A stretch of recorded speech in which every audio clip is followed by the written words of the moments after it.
বিসমিল্লাহির রহমানির রহিম। প্রিয় স্টুডেন্টস, আশা রাখি ভালো আছো। এর আগে আমরা তোমাদেরকে তড়িৎচুম্বকীয় তরঙ্গ কাকে বলে এই সম্পর্কে কিছু পড়ানো হয়ে আসছিল। আজকে আমরা তড়িৎচুম্বকীয় বর্ণালী সম্পর্কে পড়ব। তড়িৎচুম্বকীয় তরঙ্গের বিশাল পাল্লার তরঙ্গ, এই তরঙ্গের কম্পাঙ্ক তোমার 50 হার্টজ থেকে 10⁻20 হার্টজ পর্যন্ত হতে পারে। তাহলে এই যে বিশাল একটা পাল্লা, এই পাল্লাটাকে তখন কি বলা হচ্ছে? তড়িৎচুম্বকীয় বর্ণালী। একসাথে স্টাডি করলে তখন সেটাকে বলা হচ্ছে তড়িৎচুম্বকীয় বর্ণালী। তাহলে সংজ্ঞাটা কি হচ্ছে? তড়িৎচুম্বকীয় তরঙ্গের বিকিরণের যে পাল্লা তাকে তড়িৎচুম্বকীয় বর্ণালী বলে। তো এই বর্ণালীর আমরা এখন তরঙ্গ দৈর্ঘ্যের বিচারে বৃহৎ তরঙ্গ থেকে ক্ষুদ্র তরঙ্গ দৈর্ঘ্যের দিকে পড়ে আসব। তো প্রথমে আমরা যে বৃহৎ তরঙ্গটা পাই সেটা হচ্ছে বেতার তরঙ্গ। তো প্রথমে আসো, আমরা যে জিনিসগুলো পড়ব সেটা হচ্ছে তরঙ্গের পট্টি, অর্থাৎ যে তরঙ্গটা পড়ব তার নামটা এখানে আমরা পড়ব। তার তরঙ্গ দৈর্ঘ্যের পাল্লাটা, কম্পাঙ্কের পাল্লা দুটি আমরা এখানে শিখব। মেনলি হচ্ছে তরঙ্গ দৈর্ঘ্যের পাল্লা। তারপরে এটা উৎস কিভাবে উৎপাদন হয়, সেটা, অথবা উৎস কোন জায়গা থেকে আসে সেটা করব। উদ্ঘাটন কিভাবে এটা আমরা ডিটেক্ট করতে পারি, আর এটার একটা দুটা ব্যবহার যদি পারি তাহলে আমরা ব্যবহার শিখবো এইভাবে। তো বেতার তরঙ্গ সম্পর্কে তোমার আরেকটা কথা বলে নেই। বেতার তরঙ্গ আবার 3 ভাগে ভাগ করা হয়। কি কি 3 ভাগ? সেটা হচ্ছে, তুমি যারা সাধারণতপনের সালের বই পড়ো তারা দেখবা কি বেতার তরঙ্গকে এখানে মাইক্রো, তারপর রাডার, তারপর আরেকটা হচ্ছে তোমার টেলিভিশন, এই 3টি তরঙ্গে ভাগ করা হয়। বেতার তরঙ্গের ক্ষেত্রে এটা প্রযোজ্য, ঠিক আছে? আচ্ছা, আমরা কম্পাঙ্কের রেঞ্জটা বাদ দিয়ে দিব। কি কারণে? লেখাটা যেন একটু কম হয়, ভিডিওর দৈর্ঘ্যটা একটু কমে আসে। আমরা শিখিয়ে দিব যে কম্পাঙ্কের রেঞ্জটা কিভাবে বের করতে হয়। তো আচ্ছা, এবার আসো, বেতার তরঙ্গ এই 3টি ভাগে বিভক্ত মূলত, ঠিক আছে? আবার এই মাইক্রো তরঙ্গকে পৃথক তরঙ্গ হিসাবে বিভিন্ন বইয়ের ভিতরে দেয়া আছে। তো আমরা আবার মাইক্রো তরঙ্গকে অন্যান্য বইটাকেই ফলো করব, যে মাইক্রো তরঙ্গকে আবার পৃথক ভাবে পড়বো। একবার এই বেতার তরঙ্গের সাথে পড়ে ফেলবো, আবার বিভিন্ন বইয়ের ভিতরে যেহেতু দেয়া আছে আমরা সেই হিসাবে পড়বো। তাই বেতার তরঙ্গের যে তরঙ্গের পাল্লা, সেই তরঙ্গের পাল্লাটা আমরা যেহেতু বৃহৎ থেকে ক্ষুদ্রতরের দিকে আসতেছি, খেয়াল রাখবা, তাহলে আমাদের তরঙ্গ দৈর্ঘ্যের পাল্লাটা আমার হাতের সর্বোচ্চ এবং ডান দিকে সর্বনিম্ন মানটা লিখবো, এইভাবে অগ্রসর হবো। বুঝতে পারছো? তো আমাদের এখানে বেতার তরঙ্গের তরঙ্গ দৈর্ঘ্যের মান, সর্বোচ্চ মানটা হচ্ছে 10⁻⁴, 5 × 10⁻⁴ মিটার, আর থেকে লোয়েস্ট মানটা হচ্ছে 10⁻⁻⁴ মিটার। এই একটা রেঞ্জ, ঠিক আছে? তো এবার আসো, যে এই রেঞ্জটা একদম যে এক্সাক্ট তাও না, কারণ এর চেয়ে বড় তরঙ্গ দৈর্ঘ্যের কি হচ্ছে বেতার তরঙ্গ পাওয়া যায়। তো সেটা তোমরা আস্তে আস্তে বুঝতে পারবে। এটা কিভাবে উৎপাদন হয় সেটা আসো, সেটা হচ্ছে কি আমরা সার্কিটের মাধ্যমে উৎপন্ন করি, অর্থাৎ বৈদ্যুতিক বর্তনীর সাহায্যে মানুষ এটা তৈরি করে। বেতার তরঙ্গ ন্যাচারালি প্রডিউস হয় না, মানুষ এটা তৈরি করে। তাহলে সেক্ষেত্রে উৎসটা মূলত হচ্ছে উৎপাদন কিভাবে হয় না, বৈদ্যুতিক বর্তনীর সাহায্যে উৎপাদন হয়। তো এবার বৈদ্যুতিক বর্তনী তো অনেক কিছু হতে পারে, তাই না? তো এবার বৈদ্যুতিক বর্তনী, সকল বৈদ্যুতিক বর্তনী কি বেতার তরঙ্গ উৎপাদন করছে নাকি? তাহলে যাকে যে বর্তনীটা বেতার তরঙ্গ উৎপাদনের জন্য তৈরি করা হচ্ছে সেটাই তোমার বেতার তরঙ্গ উৎপাদন করবে, তাই না? তাহলে সে উৎপাদন করার পরে সেটি নিঃসরণ করবে কিভাবে? সে ট্রান্সমিট করবে কি একটা যন্ত্রের সাহায্যে, সেটার নাম হচ্ছে অ্যান্টেনা। না, তোমরা ডিশ অ্যান্টেনা ইত্যাদি নাম শুনছো, সেগুলোই হচ্ছে এই অ্যান্টেনা। তাহলে মূলত উৎস হচ্ছে তোমার একটা বৈদ্যুতিক বর্তনী। বইয়ের ভিতরে এই সকল বৈদ্যুতিক বর্তনীর অনেকগুলো নাম আছে, তোমরা ওই নামগুলো মুখস্থ করতে পারলে তো করলা, না হলে জেনে রাখলা যে এটা বৈদ্যুতিক বর্তনীর সাহায্যে হয়ে থাকে। এরপরে আসো, আর এটা আমরা বিকিরণ করি কিভাবে? অ্যান্টেনার মাধ্যমে এটা আমরা বায়ুতে এটা বিকিরণ হয় না। এরপরে এটা তুমি ধরবা কিভাবে? এখানে মনে করো বৈদ্যুতিক বর্তনী আছে, সরি আছে, একটা বেতার তরঙ্গ আছে, তুমি এটাকে ক্যাচ করবা কিভাবে? বেতার তরঙ্গ এটি যে যন্ত্রের সাহায্যে এটাকে রিসিভ করা যায় তার নাম হচ্ছে এরিয়েল। তাহলে এরিয়েলের সাহায্যে তুমি কি করলে? এটা রিসিভ করতে পারলাম। এবার আসো তার ব্যবহার সম্পর্কে আমরা একটু জানি। তা ব্যবহারের মেনলি হচ্ছে তোমার, দেখো, এখান থেকে তো তুমি বলতে পারো যে মাইক্রো তরঙ্গ, রাডার তরঙ্গ, টেলিভিশন, তার নাম হচ্ছে বেতার তরঙ্গ। তাহলে এটা রেডিও, বেতার মানে হচ্ছে রেডিও তরঙ্গ না, তাহলে মানে রেডিও চালানোর কাজে ব্যবহার করা যেতে পারে। তারপর টেলিভিশন না, টেলিভিশন, ভিশন বানানটা মোটা হয়ে গেছে খালি, টেলিভিশন। তারপরে আসো এবার রাডার হচ্ছে যুদ্ধ টুদ্ধ ইত্যাদির কাজে লাগে না, তাহলে যুদ্ধ বিমান টিমান এগুলার জন্য তুমি একটা হিসাবটা আর বাকিগুলি বানিয়ে বানিয়ে বলবার কি। তোমার যে মোবাইল ফোন আছে, মোবাইল ফোনটাও কিন্তু এক ধরনের বেতার তরঙ্গের মাধ্যমে কি হচ্ছে সিগন্যালটা ট্রান্সমিট করে, ঠিক আছে। তাহলে আমরা বেতার তরঙ্গ পড়লাম। এইবার আসো বেতার তরঙ্গের আরেকটা রূপ, সেটা মাইক্রো তরঙ্গ, সেটা আমরা দেখি। আচ্ছা, তো ওই মাইক্রো তরঙ্গে তো এই যে আমি বলছি বেতার তরঙ্গেরই একটা রূপ হচ্ছে মাইক্রো তরঙ্গ। সো আমরা এইভাবে তরঙ্গ দৈর্ঘ্যের পাল্লাটাকে ক্ষুদ্র তরঙ্গ দৈর্ঘ্য, মাইক্রো তরঙ্গ ক্ষুদ্র তরঙ্গ দৈর্ঘ্য, এবং তার পাল্লাটা 10⁻⁻1 মিটার থেকে 10⁻³ মিটার পর্যন্ত, ঠিক আছে। এখানে 10⁻³ মিটার হচ্ছে লোয়েস্ট মান, এটা হচ্ছে হাইস্ট মান। তারপরে এই 10⁻³ এর পরে আবার যদি চলে যাই তাহলে কি হচ্ছে এই মানটা পাওয়া যাবে 10⁴, সেটা হয়ে যাবে কি তরঙ্গ, তোমার রেডিও তরঙ্গ। তবে দেখবে যে এখানে মানগুলা কি হয়ে গেছে, ওভারল্যাপিং হয়ে গেছে, একটা মান আরেকটা মানের সাথে ওভারল্যাপিং হয়ে যায়। তো সেখানে তুমি ওইটা ওইভাবে ভালোভাবে পড়ার চেষ্টা করবা। এখন দেখো ওই মাইক্রো তরঙ্গ ওই আগের মতোই তোমার কি হচ্ছে উৎপাদন হবে অ্যান্টেনা, উৎপাদন মূলত বৈদ্যুতিক বর্তনী, কিন্তু এটা বিকিরণ হবে অ্যান্টেনার মাধ্যমে আর রিসিভ হবে এরিয়ালে। এগুলো কিন্তু উদ্ঘাটন সকল তড়িৎ চৌম্বকীয় তরঙ্গ তোমার ফটোগ্রাফিক প্লেটে প্রতিক্রিয়া সৃষ্টি করলেও এদের তরঙ্গ দৈর্ঘ্যের পাল্লাটা অনেক বড়, তো তাই এটাকে ফটোগ্রাফিক প্লেটের চেয়ে অনেক বড় বড় হয়ে যায়। তাই আমরা এগুলোকে বড় তরঙ্গ দৈর্ঘ্যগুলোকে সাধারণত ফটোগ্রাফিক প্লেটের মাধ্যমে বা ফিল্মের মাধ্যমে এটা রিসিভ করা হয় না। তাই এটা হচ্ছে এরিয়ালের মাধ্যমে আমরা এটা জানতে পারি। আর এটার ব্যবহার ওই যে আমাদের মাইক্রোওয়েভ ওভেন আছে না, এটার নাম হচ্ছে মাইক্রোওয়েভ আর ব্যবহার হচ্ছে মাইক্রোওয়েভ ওভেন। মাইক্রোওয়েভ ওভেনটা আমরা কি হচ্ছে একটি মাইক্রো তরঙ্গ ব্যবহার। স্টুডেন্টস, আমরা তো এই কম্পাঙ্কের ব্যাপারটা দেখাই নাই। কম্পাঙ্কের ব্যাপারটা আমরা যদি দেখাতে চাই সেক্ষেত্রে আমরা কি করব, আমরা হচ্ছে এই যে এখানে বেতার তরঙ্গের যে তরঙ্গ দৈর্ঘ্যের যে পাল্লাটা আছে, তরঙ্গ দৈর্ঘ্যের মানটা আমরা জানি, একটা সমীকরণ জানি C=F⁴। সকল তড়িৎ চুম্বকীয় তরঙ্গ শূন্যস্থানে আলোর বেগে ধাবিত হবে, তাহলে আমরা তার থেকে আমরা কম্পাঙ্কের মানটা বের করে নিতে পারি, F=C/λ। সেই ল্যামডা এইখানকার জন্য কত আসবে সেই মানটা বসিয়ে দিলাম, আর সি হচ্ছে শূন্যস্থানে আলোর বেগ, মানটা বসিয়ে দিলে ক্যালকুলেটরে চাপ দিয়ে সেটা আমরা বের করে নেব। তারপরে আসো যদি এইটার জন্য বের করতে চাই এই অংশটা লাস্ট লোয়েস্ট মানের জন্য, তাহলে এই C/λ মানটা আমরা বসিয়ে দিব, তাহলে এই অংশটার জন্য কি হয়ে গেল, বের হয়ে গেল। তাহলে এইভাবে আমরা কি করছি কম্পাঙ্কের রেঞ্জটা বের করে ফেলতে পারি। তা আর আমরা তো এটা কম্পাঙ্কের ইয়েটা দেখলাম। আর আমরা কিছুক্ষণ আগে একবার বলছি মনে হয় যে বেতার তরঙ্গ এটা মাইক্রো তরঙ্গ একটা অংশ, এবং তার তরঙ্গ দৈর্ঘ্যের রেঞ্জ এটা অ্যান্টেনায় নিঃসরণ হয়, এরিয়ালে হয়। আর ওভেন একটি ব্যতিক্রম, ওভেন হচ্ছে তার একমাত্র ব্যবহার। এখন আসো অবলোহিত রশ্মি, এর আমরা একটা পড়ার আগে আমরা সবার আগে জানতে চাই দৃশ্যমান আলো কি জিনিস, অর্থাৎ যে আলোটা আমরা চোখে দেখি সেটি দৃশ্যমান আলো। এই যে দৃশ্যমান আলোর পাল্লাটা সবচেয়ে কম, যত তড়িৎচুম্বকীয় তরঙ্গ আছে তার রেঞ্জটা সবচেয়ে কম কিন্তু দৃশ্যমান আলো। এই ক্ষুদ্র রেঞ্জের অংশটাই আমরা মানুষ খালি চোখে দেখতে পাই। আর আমরা জানি দৃশ্যমান আলোতে আবার 7টি বর্ণ আছে, বেনি, আসহ, কলা। তো আসহ কলার এই লালের সাথে অব শব্দটা যুক্ত হয়ে অবলাল বা অবলোহিত রশ্মি করা হয়, আর বেগুনির সাথে অতি শব্দটা যুক্ত হয়ে অতি বেগুনি আরো একটি আমরা রশ্মি পাবো কিছুক্ষণ আগে। এবার অব শব্দের মানে হচ্ছে কম, অতি মানে হচ্ছে বেশি। লালের চেয়ে কম কম্পাঙ্কের আলোকে বলা হয় অবলোহিত রশ্মি, বেগুনের চেয়ে বেশি কম্পাঙ্কের আলোকে বলা হয় অতি বেগুনি রশ্মি। তাহলে আমরা ওইটা মনে রাখবো। আর একটু কারেকশন আছে, আসলে এখানে বই দেখে তুলছি, তো আসলে মাইক্রো তরঙ্গের এটা 10⁻⁴ হয়, বুঝতে পারছো? বই দেখে আমি রোশন স্যারের বই দেখে হুবহু, আর আমার চোখে একটু কম দেখে মনে হয় এটা 10⁻⁴ হলে এখানেও 10⁻⁴ এটা হবে।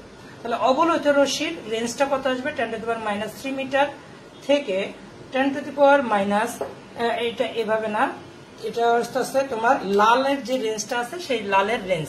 তাহলে লালের সর্বশেষ কত, 7.8 ইন্টু 10⁻⁷ মিটার।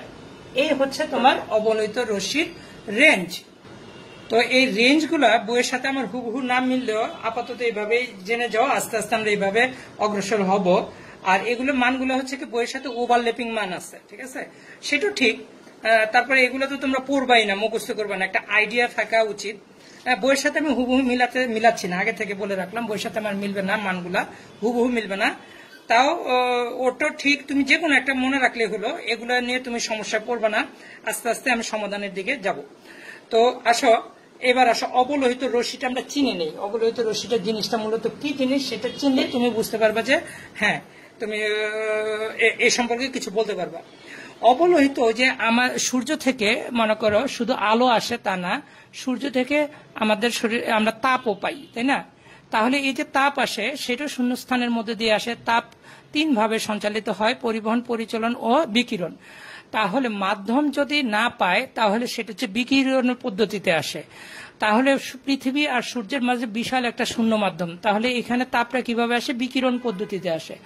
আর বিকিরণ পদ্ধতির তাপ সেটা কিন্তু মূলত একটা তড়িৎচুম্বকীয় তরঙ্গ।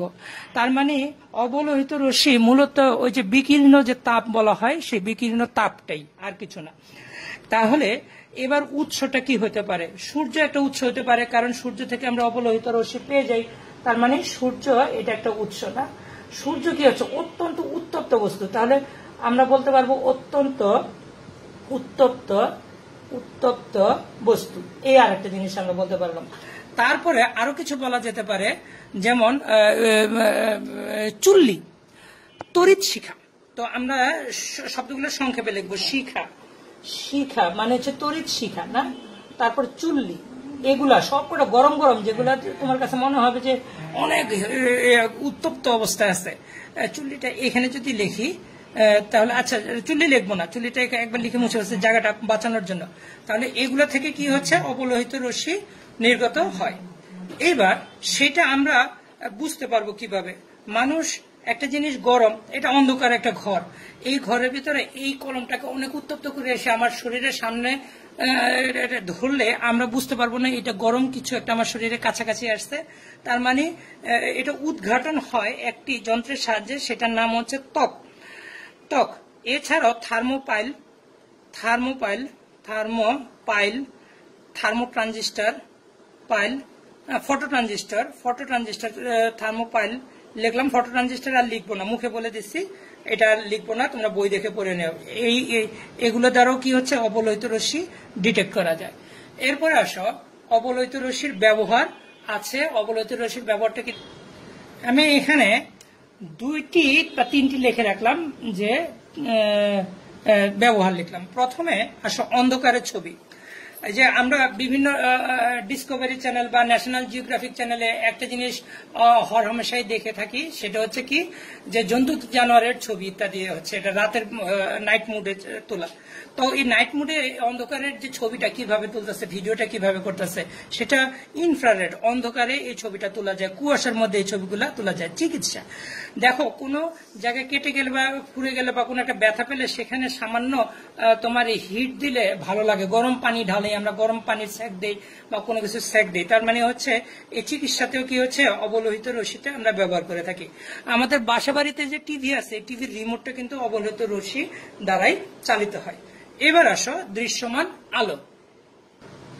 আচ্ছা, দৃশ্যমান আলো অন্তত এর তরঙ্গ দৈর্ঘ্যের পাল্লাটা, যেই জিনিসটা তোমরা দেখো, যে আলোটা দ্বারা তোমরা দেখো খালি চোখে না, সেটার পাল্লাটা অন্তত মুখস্থ রেখো, যে 7.8 × 10⁻7 মিটার থেকে 3.8 × 10⁻7 মিটার, এই রেঞ্জের আলোটাকে আমরা চোখে দেখতে পাই। তা দৃশ্যমান আলো উৎস সম্পর্কে আমরা একটা কথাই বলবো, যে সকল ভাস্বর বস্তু, অর্থাৎ যেটা তুমি চোখে দেখতেছ উজ্জ্বল, সেই বস্তুটি হচ্ছে দৃশ্যমান আলো।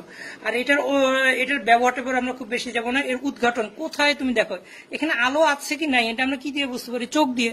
তাহলে এটার উদ্ঘাটন হয় চোখ দিয়ে, না? আর ব্যবহার হচ্ছে দেখার কাজে। আমি বইয়ের আরো অত ব্যবহার লিখবো না, দেখার কাজে এই একটি ব্যবহার লিখে সংক্ষিপ্ত করতে চাই। আচ্ছা, তো এখানে দেখার কাজে উদ্ঘাটনের জায়গায় ফিল্ম, ফটোগ্রাফিক ফিল্ম বা ফটোগ্রাফিক প্লেটের কথাটা উল্লেখ করতেছে। অর্থাৎ তরঙ্গ দৈর্ঘ্যের মানটা এখন কমতেছে, তো এখন এই তরঙ্গগুলোকে আমরা কি করতে পারি, প্রত্যেকটাই এখন কি হচ্ছে ডিটেক্ট করতে পারবো কি দ্বারা, ফটোগ্রাফিক প্লেট বা ফটোগ্রাফিক ফিল্ম দ্বারা আমরা ডিটেক্ট করতে পারবো। আমরা তো ছবি তুলি হরহামেশাই না, আর তোমরা এখন ওই ফিল্মগুলি হয়তো দেখো না, দেখলে তো বুঝতে পারতাম। এখন তো সব মোবাইল বা অন্য কোনো ভাবে আমরা ডিজিটাল পদ্ধতিতে তুলি। আগের ফিল্মগুলো দেখলে বুঝতে পারতাম যে ফটোগ্রাফিক ফিল্মে গুলো আমরা কি জিনিসটা, প্লেটগুলো জিনিসটা কি। তো সকল ভাস্বর বস্তু থেকে এটা উৎপন্ন হয়। এরপরে আসো আমরা যেটা সিকোয়েন্সে আছে, সিকোয়েন্সের পরের যেটা আছে সেটা হচ্ছে অতি বেগুনি রশ্মি। না, অতি বেগুনি রশ্মি, সেটা বেগুনির চেয়ে কি হচ্ছে তার তরঙ্গ কম্পাঙ্কের মান বেশি। আচ্ছা দেখো, এই যে অতি বেগুনি রশ্মির তরঙ্গ দৈর্ঘ্যের পাল্লাটা আমরা কি করলাম, 5 × 10⁻⁷ মিটার লিখলাম, অর্থাৎ 3.8 থেকে শুরু হয় নাই কিন্তু। তার মানে অতি বেগুনি রশ্মি বা এরপরের যে তরঙ্গগুলো পাবো মেনলি হয়ে যায় ওভারল্যাপিং একটির সাথে আরেকটা। এখানে যে বেনি আসহ কলা, এই সবুজ আলোর রেঞ্জ কিন্তু হচ্ছে 5 × 10⁻⁷ মিটার। সেই জায়গা থেকে শুরু হয়ে 5 × 10⁻⁹ মিটার, এই রেঞ্জের ভিতরে অতি বেগুনি রশ্মিটা আমরা পেয়ে থাকি। আচ্ছা, এবার আসো উৎসটা জানার চেষ্টা করো, উৎস বা উৎপাদন কিভাবে হয় সেটা। প্রথমে আসো যে উৎস, যে দেখো অ্যাডভার্টাইজ দেখা যায় টেলিভিশনে, রং ফর্সাকারী ক্রিমের একটা অ্যাডভার্টাইজ, যে এর এই কেমিক্যালটা সূর্যের ক্ষতিকর অতিবেগুনি রশ্মি থেকে আপনার ত্বককে ঠিক রক্ষা করে এইভাবে। তাহলে তো এই অ্যাডভার্টাইজটা তোমাদের মনে হলেই তুমি বুঝতে পারবে যে সূর্য থেকে একটা অতিবেগুনি রশ্মি নির্গত হয়, এটা তুমি এবার কনফার্ম। আচ্ছা, এবার সূর্য থেকে হয়, তো অনুরূপভাবে উত্তপ্ত বস্তু থেকে হবে। উত্তপ্ত বস্তু মেনলি হচ্ছে আলো ছড়াচ্ছে না, উত্তপ্ত বস্তু সকল উত্তপ্ত বস্তু থেকে হবে না, কিন্তু কোন কোন উত্তপ্ত বস্তু থেকে হবে। তাহলে সূর্য থেকে হবে সকল। কার্বন আর্ক ল্যাম্প, এটি এখন আর পাওয়া যায় না, এটা 1800 শতকের দিকে পাওয়া যেত। কার্বন আর্ক ল্যাম্প এটি এখন আর পাওয়া যায় না। এগুলা থেকেও কি হচ্ছে তোমার অতিবেগুনি রশ্মি উৎপন্ন হয়। এবার অতিবেগুনি রশ্মি কোথায় ডিটেক্ট করা যাবে? ওই যে ফিল্ম, এটা একটা কমন ফটোগ্রাফিক প্লেট বা ফিল্মের মধ্যে তুমি এটা ডিটেক্ট করতে পারবে, এটা একদম কমন থাকবে। এছাড়াও প্রতিপ্রভা দ্বারা চেনা যায়। প্রতিপ্রভা মানে হচ্ছে কি, কিছু কিছু বস্তু আছে যেখানে আলোক রশ্মি পড়লে সেটা উজ্জ্বল হয়ে ওঠে, তাই তো? তাহলে ওই সকল বস্তুর মধ্যে যদি তোমার অতিবেগুনি রশ্মি আপাতিত হয়, তাহলে সেটা কি হয়ে যায়, উজ্জ্বল হয়ে ওঠে, এবং সেটা দ্বারা আমরা বুঝতে পারি এখানে অতিবেগুনি রশ্মি আছে।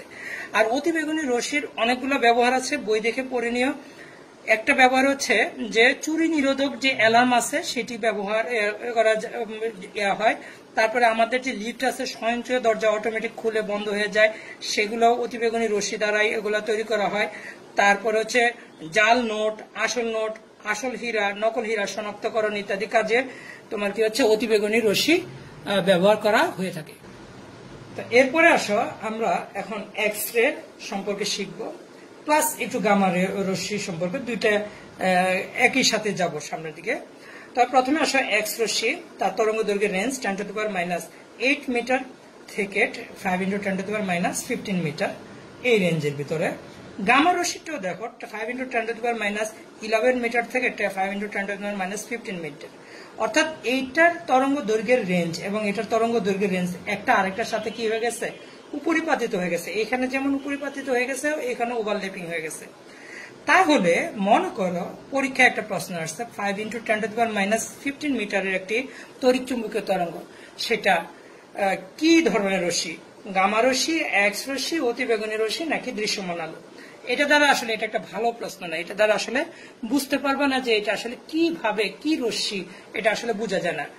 একটি রশ্মির নামকরণটা যদিও তরঙ্গ দৈর্ঘ্যের পার্থক্য অনুসারে এটাকে পৃথক করা হয়েছে, যদিও এটা হয়েছে, তারপরও তুমি খেয়াল রাখবা যে এটা কিভাবে উৎপাদন হচ্ছে বা উৎসটা কোন সোর্স থেকে আসছে সেটার দিকেও খেয়াল রেখে দুইটার সাথে মিলিয়ে তারপরে বলার চেষ্টা করবা। দেখো এক্স রে উৎপাদন হচ্ছে কিভাবে, দ্রুত গতি সম্পন্ন ইলেকট্রন ধাতব পৃষ্ঠে আঘাত করলে এক্স রে উৎপাদন হয়। আমরা যেমন ছোট থাকতে পাথরে এইভাবে বাড়ি দিলে অন্ধকারের ভিতরে একটি আলো স্পার্ক করতো, সে আলোটা আমরা চোখে দেখতাম, কারণ সেটা দৃশ্যমান আলো হতো। কই থেকে আসতো, একটা পাথরের যে গতিশক্তি এভাবে বাড়ি দিলে গতিশক্তির একটি অংশ আলোক শক্তি হিসাবে নির্গত হতো এবং সেটা আমরা দেখতে পেতাম। তো এখন আমরা দেখতে চাই যে সকল তরঙ্গ দৈর্ঘ্যের আলো তো আর দেখা যায় না। এখন হচ্ছে কি ওই পাথরের সাথে পাথর না হয়ে একটা ইলেকট্রন দ্রুত গতিতে আসবে, সেটা একটা ধাতব পৃষ্ঠে আঘাত আনলে সেখানেও একটা স্পার্ক হতে পারে, আলোক রশ্মি উৎপাদন হতে পারে, এবং তার তরঙ্গ দৈর্ঘ্যের মানটা খুব ছোট হয়ে গেলে তখন সেটাকে আমি আর খালি চোখে দেখবো না, তখনই সেটা কি হয়ে যাবে এক্স রশ্মি। ওইখানেও কি হচ্ছে ইলেকট্রনের গতিশক্তির একটি অংশ একটি তড়িৎচুম্বকী বিকিরণ হবে, তাই তো, সেটা হচ্ছে এক্স রশ্মি। গামা রশ্মির ব্যাপারটা কি, যে কোনো তেজস্ক্রিয় মৌলের আইসোটোপ, যে কোনো তেজস্ক্রিয় আইসোটোপ বা যে কোনো তেজস্ক্রিয় মৌলের নিউক্লিয়াস থেকে স্বতঃস্ফূর্তভাবে, এটা ন্যাচারাল প্রডিউস, এটার জন্য আলাদাভাবে দ্রুত গতি সম্পন্ন ইলেকট্রনকে আঘাত করতে হবে এমন কিছু লাগবে না, এটা ন্যাচারালি প্রকৃতিতে এইভাবে পাওয়াই যায়। ফিউশন বিক্রিয়ার মাধ্যমে পাওয়া যায়, ফিউশন বিক্রিয়ার মাধ্যমে পাওয়া যায়। তারপর তেজস্ক্রিয় যে কোনো ব্যাপারগুলোর ভিতরে তোমার গামা রশ্মি স্বতঃস্ফূর্তভাবে নির্গত হয়। এখন আমি যদি বলা হয় যে কার্বন 14 আইসোটোপ থেকে একটি রশ্মি নির্গত হচ্ছে, সেটা এক্স রশ্মি নাকি অতিবেগুনি রশ্মি, তুমি বলতে পারবে এক্স রশ্মিও না অতিবেগুনি রশ্মি না, সেটা গামা রশ্মি। আর যদি বলি যে একটা টিউবের ভিতরে একটা ইলেকট্রন দ্রুত গতিতে আঘাত হেনেছে, সেটা কি ধরনের রশ্মি, তাহলে তুমি সেটা বলতে পারবা এক্স রশ্মি। তাহলে তরঙ্গ দৈর্ঘ্যের পাশাপাশি এই তরঙ্গটা কিভাবে উৎপাদন হচ্ছে সেটাও তোমরা মনে রাখার চেষ্টা করবা, তাহলে তো কি হচ্ছে আমরা স্টাডিটা খুব ভালোভাবে করতে পারবো।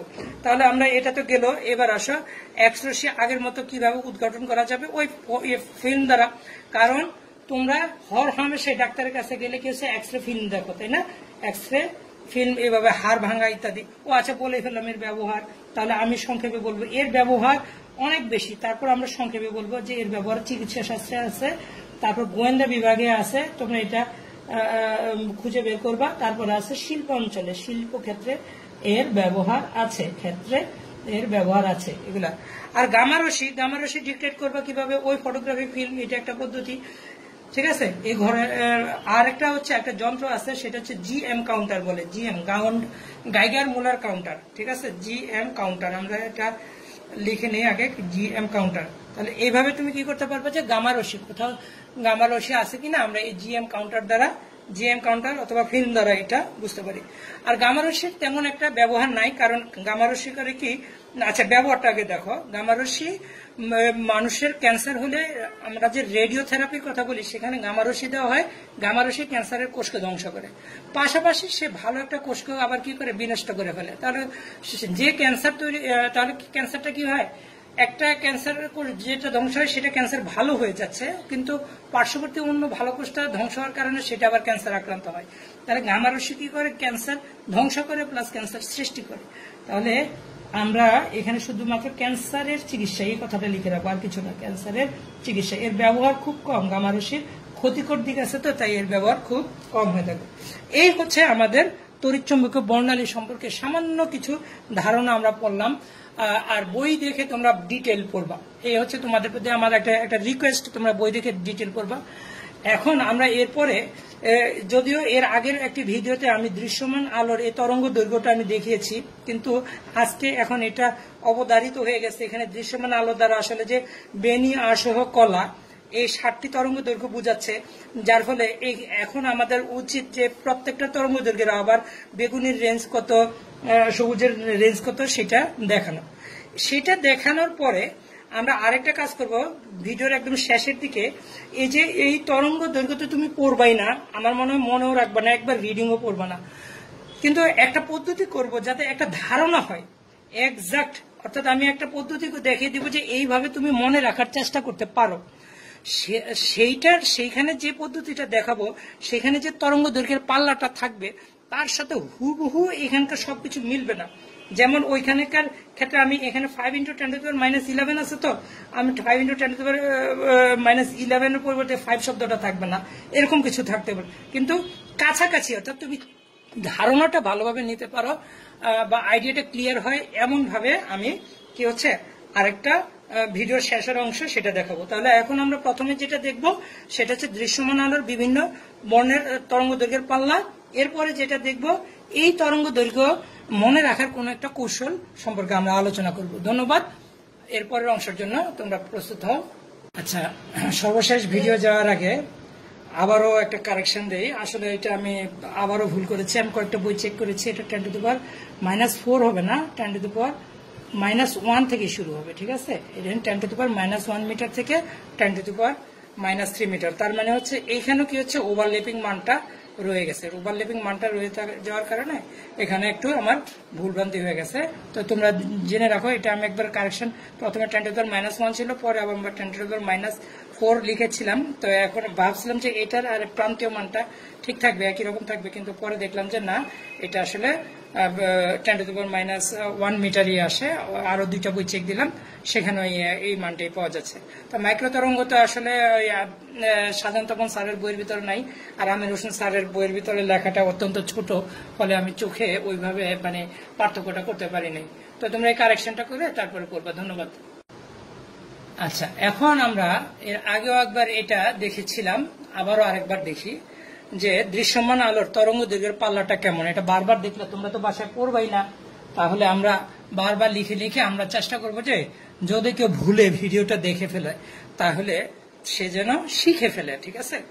আমরা প্রথমে যেটা করব 3.80, এটা হচ্ছে তোমার বেগুনি, আর বেগুনির শুরু এবং লালের শেষ পর্যন্ত এই মানটাই প্রান্তিক মানটা আমরা জানি 7.80 ইন্টু এইভাবে লিখে রাখলাম না। এটা আসলে 10⁻⁻7 এটা মিটার এককে হবে, এবং লাস্টে 10⁻⁻7 এটা মিটার এককের কারণে এইভাবে। তাহলে আমরা এটা শিখবো কিভাবে, তাই তো।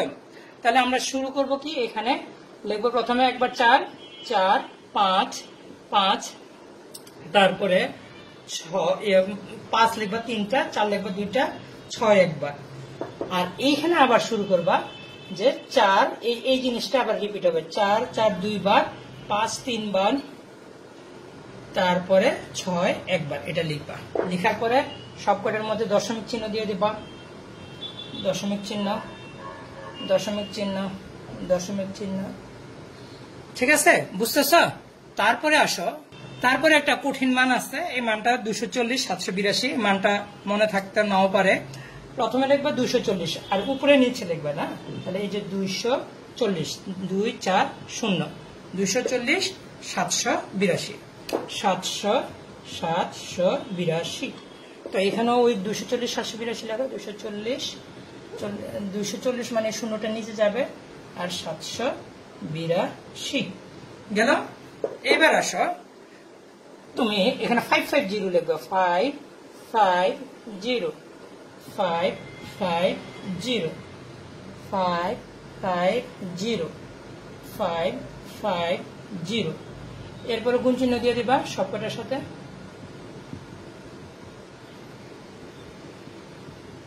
এটা প্র্যাকটিসের বিষয়, তোমরা যত বাসায় প্র্যাকটিস করবা তত। এবার 10⁻⁷ মিটার লিখে ফেলো, 10⁻⁷ মিটার প্রত্যেকটার সাথে।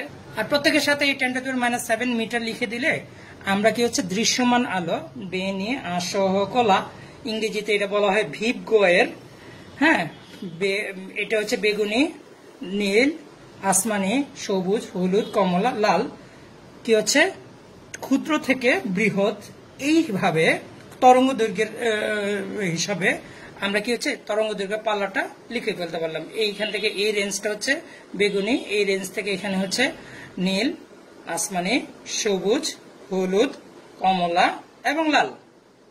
ঠিক একইভাবে আমরা চেষ্টা করব তড়িৎচুম্বকীয় তরঙ্গ সম্পর্কে সামান্য আইডিয়া নিতে।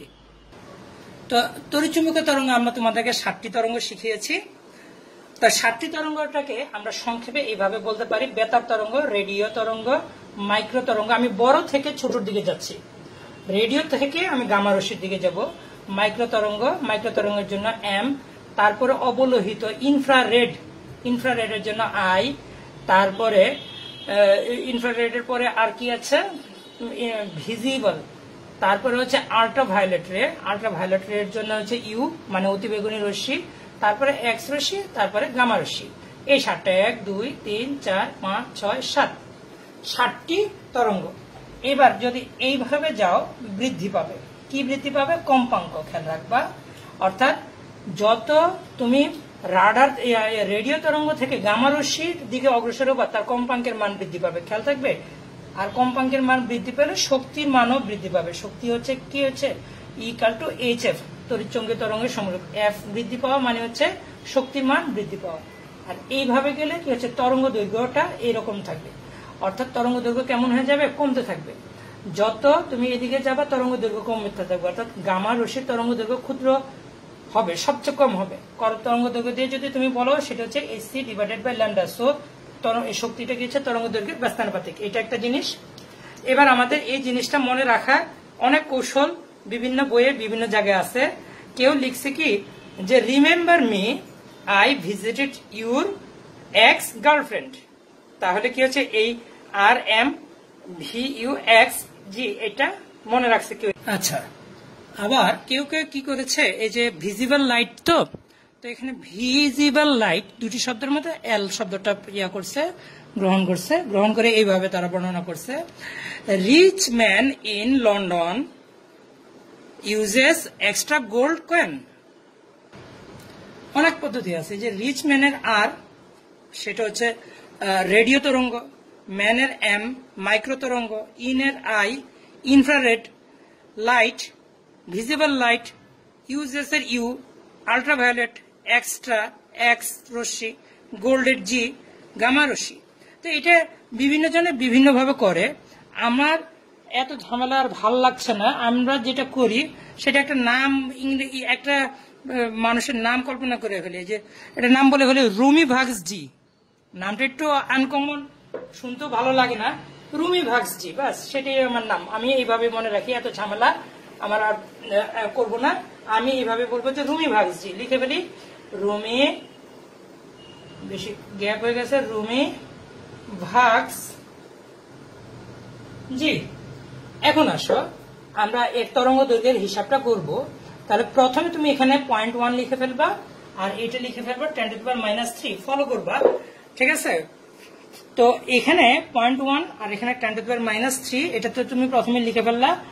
আর এরপরে তুমি আরেকটা জিনিস দেখো, আমি বৃহৎ তরঙ্গ থেকে ক্ষুদ্র তরঙ্গের দিকে যাচ্ছি, এটা তুমি ফলো রাখবা।